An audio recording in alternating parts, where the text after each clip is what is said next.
Once upon a time, in the deeply dysfunctional kingdom of our organization, there was a manager who ruled his tiny fiefdom through daily temper tantrums.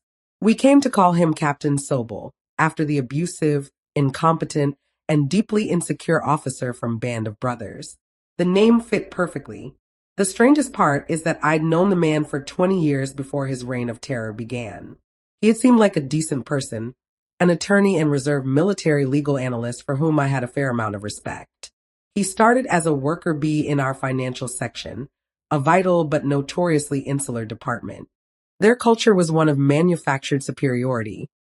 They saw their accounting work as the organization's center of gravity and groomed a select few golden boys, feeding them the myth that they were destined for greatness. Sobel was one of them. His transformation began when his boss, a man we'll call the used car salesman, was promoted. UCS was the kind of guy with a slick, insincere smile who'd promise you the world to your face and stab you in the back the moment you turned around. He tapped Captain Sobel to be his replacement, and the promotion, despite being the lowest managerial level in the entire organization, went straight to Sobel's head like a narcotic. His ego ballooned to grotesque proportions. Almost overnight, he became arrogant, egotistical, and profoundly abusive.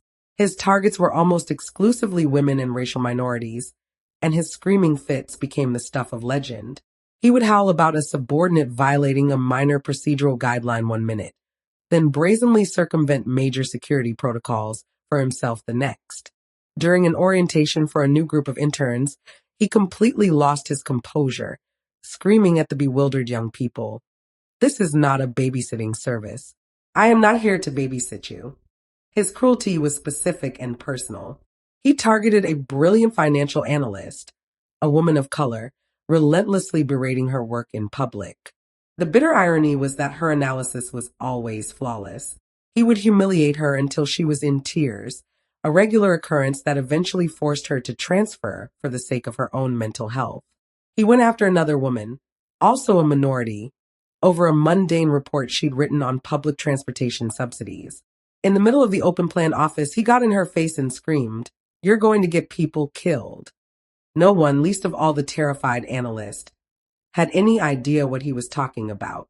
Again, the kicker was that her report was perfectly accurate. His rage knew no bounds. He cornered a black colleague who dared to use the copy machine located in his section's common area.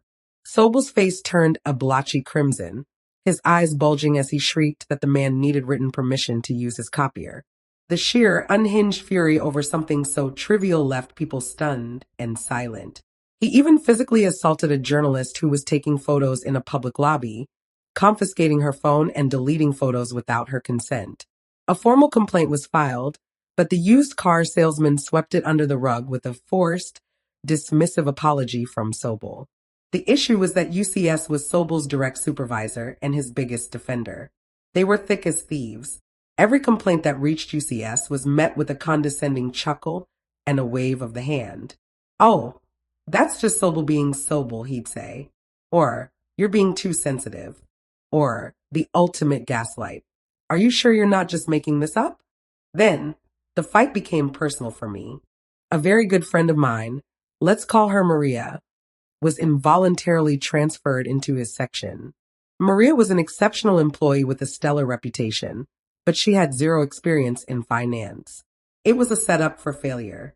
On her very first day, Sobel was in her face, spittle flying as he screamed at her about an issue that had occurred a year before she even joined the department. He was blaming her for an emergency call I had answered 10 minutes late because it came in at 4 a.m. When Maria calmly tried to explain the facts, he stuck his finger an inch from her nose and roared, "You're a liar." "Shut up." She told me later she could feel his spit hit her cheek. Every day was a new level of hell for her. He'd scream that her reports were ridiculous when, in fact, she was right and his understanding was wrong. The final straw came when he accused her of a criminal act. It was over a report she had completed long before joining his section. He called a formal meeting, his face alight with manic glee.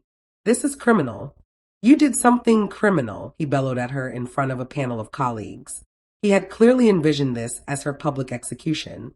But as experts familiar with the work reviewed the report, they stated unequivocally, "This procedure is not only legal, It's the desirable and correct way to handle this. His ignorance of non-financial matters was as astounding as his arrogance. The entire situation could have been clarified with a simple 5-minute conversation.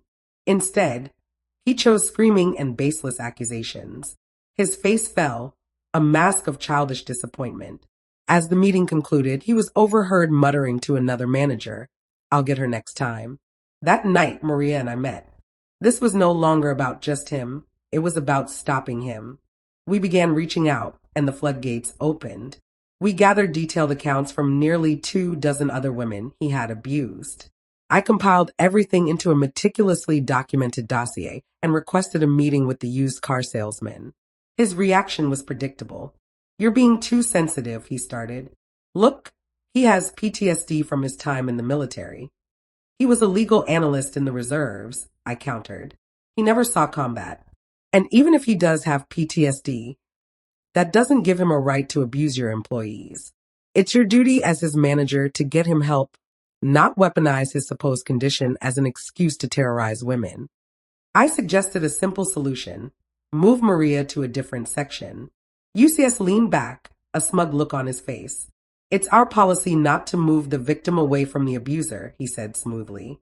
"We wouldn't want to set a bad precedent for liability." So, Maria left the organization. The only action taken was that Captain Sobel was promoted out of the finance section and moved to oversee the legal department, specifically the division that handled equal employment opportunity complaints. The fox was now guarding the entire henhouse. But a predator doesn't change its stripes. He immediately targeted another woman in his new department, screaming at her over a report until he was red in the face, veins popping on his neck. Thankfully, the tide was about to turn. The used car salesman finally retired, and with him went Sobel's top cover. A new, no-nonsense legal counsel was brought in to head the department, making Sobel his number 2. We regrouped, our numbers now larger, and requested a meeting with the new counsel. I was the designated speaker. I sat across from him and said, "Sir, you have a problem with your number 2. He didn't feign surprise. He just sighed a deep, weary sound and put his head in his hands. "I've been here since April," he said, his voice low. It was now early August. In that time, I have already received 8 separate complaints from women against him. We laid out our stories and sent him our entire dossier. A week later, inspectors from headquarters arrived. They were professional, discreet, and thorough. They interviewed victims and witnesses, and their investigation uncovered more than 30 victims and dozens of witnesses willing to go on the record. About a month after the inspectors left, Captain Sobel received a call. It was a Thursday. The voice on the other end was grim. "Stand by for the Assistant Director of Inspections and the Assistant Director of Human Resources." He was ordered to be in Washington, D.C. on Monday morning, no excuses. We heard later that he was screamed at for 7 consecutive hours. At the end of it, he was told to get out of their office. He was being demoted, effective immediately, pending the final adjudication of his case. A month after that, he vanished. His office was cleared out over a weekend. His name was removed from the directory.